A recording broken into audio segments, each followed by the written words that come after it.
magandang umaga mga palanggaan. Dito tayo ngayon sa Nueva Ecija kasama ang aking dalawang mga palangga. Kung nakikita nyo guys sa ating video ay tayo'y nagsuswimming sa tawag dito sa artificial pool. Yan.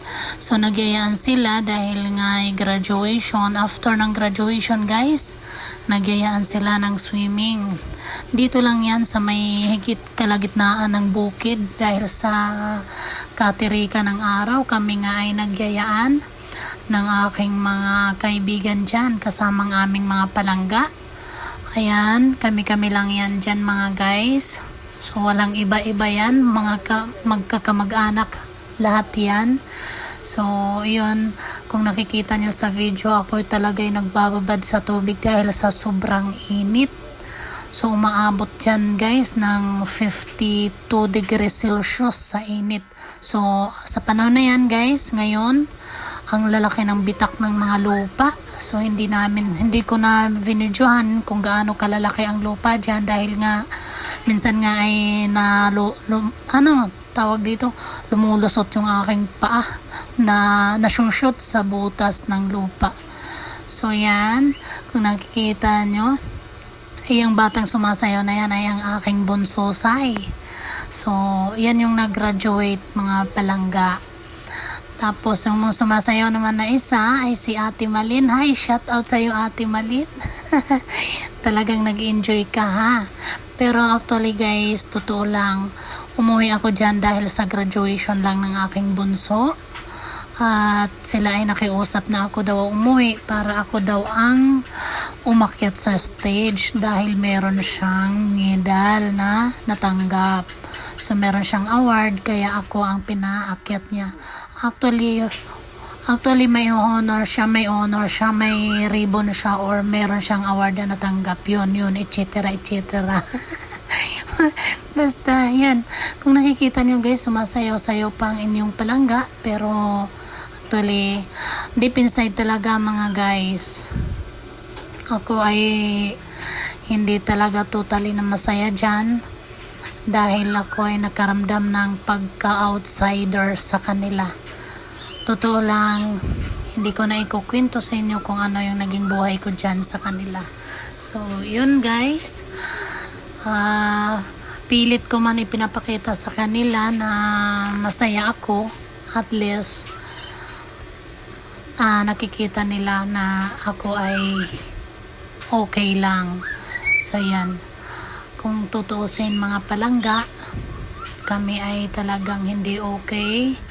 Aming family ay hindi okay. Pero masaya ako dahil nakasama ko ang aking dalawang mga prinsesa. So, nalungkot ako dyan guys dahil ilang araw na lang ay pabalik ako ng Manila. Pabalik ako ng aking trabaho. So nalungkot ako dahil hindi ko naman sila ulit makikita at makakasama.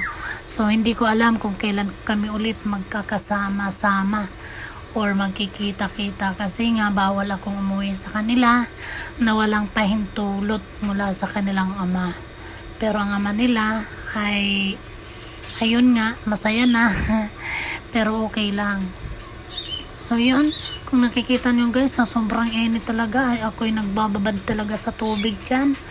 Nagtatampisaw pa nga na akala mo'y bata. Pero mamaya-maya guys ay nagyayayaan yan na manguha ng ararawan. Hindi ko alam kung anong insekto yan, basta kinukuha sa ilalim ng lupa. Sinasayaw-sayawan ang lupa para lumabas yung ararawan. Ararawan kung tawagin sa Ilocano, pero hindi ko alam kung anong tawag yan sa Tagalog kasi nga hindi ko naman alam yan kung ano talagang insekto yan. Basta nakakain nila yan, kinakain nila yan na ginagawa nilang ulam. Ginigisan muna nila tapos igigisa nila sa kamatis. Sarap na yan sila guys. So hindi ko na na-videohan dahil nga lowbat din ang aking cellphone sa pag-video. So si Ate Malin ang sumasayaw, tapos yung aking bunsosay ay yung lumabas na yan Nakakala mo ay dalagang-dalaga na, pero siya ay nag-iedad lang yan dyan ng 10 taon. Ay, 11 pala, sorry. So, yan guys. Sige, sayaw lang kayo. Basta ako, nakababad lang ako sa tubig kasi napakainit. Si Ate Malin talaga ay mahilig sumayaw yan kahit saan kami mapunta. Kahit saan barangay yan, lumalaban yan ng sayawan. So, ang aking bunsosay ay nag-cellphone na. So, napagod na siguro. Ayun yung atin na naka-block ng short. Yan yung atin niya, sumasayaw. Mas magaling pa sila sumayaw kaysa sa akin. So, actually guys, kahit paano ay naging masaya naman ako sa sa pagbakasyon ko ng siguro 2 buwan akong nagstay sa kanila para makasama ko sila, para masulit ko naman yung aking pagbakasyon. Kasi pagbalik ko ng Manila, back to work ulit ako, puro trabaho ulit. Yun lang ang aking trabaho talaga. Nababaon ako palagi sa trabaho dahil sa kanila. Naubos ang aking panahon sa pagtatrabaho, ang mapalayo sa kanila. Actually, maliliit pa lang yan sila. 2 years old yata yung bunso. So, umalis na kami dyan sa lugar na yan. Tapos, yung ate naman ay nasa 6 years old siguro. Nasa grade 1 siya noon nung iniwanan ko dahil nga ako ay kinuha lang ako ng aking nanay. So, ngayon lang ulit kami nagkasama-sama. Ngayon lang ulit kami nagkita-kita. At ngayon lang ulit kami nagkabanding ng ganito. Sana nga next time makabanding ko pa sila ulit sa ganito. Pero I think hindi na siguro kasi nga malalaki na sila. So, bihira na lang siguro kami magkayayaan ng magkakabanding-banding ng ganito guys. Kasi syempre mga dalaga na sila, iba naman ang kanilang trip, iba naman ang kanilang mga gusto. So, hindi natin masasabi. So, ngayon guys, tayo ay sinasayaw-sayawan ni Ate Malin. Magaling talaga yan sumayaw. Lagi yan nagyayaya sa akin ng sayawan, pero ako talaga ay mahiyain. Hindi talaga ako sumasayaw, nanonood lang ako sa kanila. So, kahit paano guys, ako naman ay nakaramdam naman ako ng saya. Dahil yun nga, nakasama ko ang aking dalawang mga prinsesa.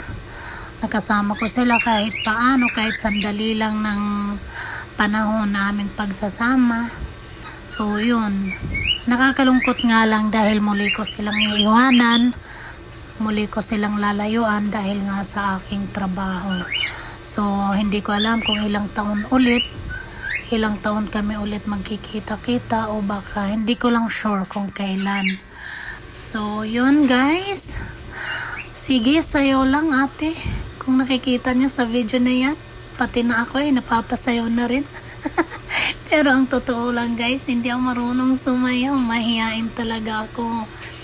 Actually, meron tugtog yan, kaya lang tinanggal ko dahil nga baka makopyright tayo ni YouTube. So, tinanggal ko dahil nga mahirap na magkakaroon tayo ng violation. So, kung nakikita nyo guys, marami kami yan dyan. Marami kami, mga bata, mga barkada ng aking mga palangga, tsaka yung iba, mga ina, yung iba, mga lola. Kami lang naman, wala nang iba. Kasi ayaw namin ng marami. Magulo kapag marami. So, yun, kahit paano naman ay nag-enjoy. Katatapos na lang pala namin yan kumain ng mangga, yung Indian Minggong mangga. Tapos nagtagay ng konti, kaming tatlo, ayan yung sumasayaw na yan. Tapos ako at saka si Ate Imang. Yun, kami lang. Tapos naprank pa nga namin yung aming driver dyan na si Kuya, si Kuya Domeng. Asawa ni Ate ulit yung nasa harapan ko. Na-prank pa namin, napainom namin ng tubig. akala niya alak, yun pala tubig. So, ayun, nagkatuwaan muna, kunting tagay, isang gin bilog lang ang aming ininom dyan. Pero hindi na namin ipinakita dahil nga iisang bote lang naman. So, sandali lang dahil nga kakami-kami lang. Kaming tatlo, si Ate Uliet, bali apat pala. Tapos yung naglalakad na lalaki na yan ay bali pinsan yan ng aking mga palangga. Pamangkin yan ng ama nila. So, yun. Pamangkin din ni Ate Malin yung sumasayaw-sayaw na yan. So, si Ate Imang, ayun, yung nakaitim na yan, siya yun. Hindi pala. Yung isa pala, ayun, oh, yung isa. So, malabo ng aking mata kaya hindi ko nakikita. Ayun yung naka-pink, yun yung pala si Ate Imang. So, siya ay nagbihis na siguro or ano, kasi nga ay nagbabalak sila mamulot ng ararawan. Hindi ko talaga alam kung anong Tagalog ng ararawan, guys.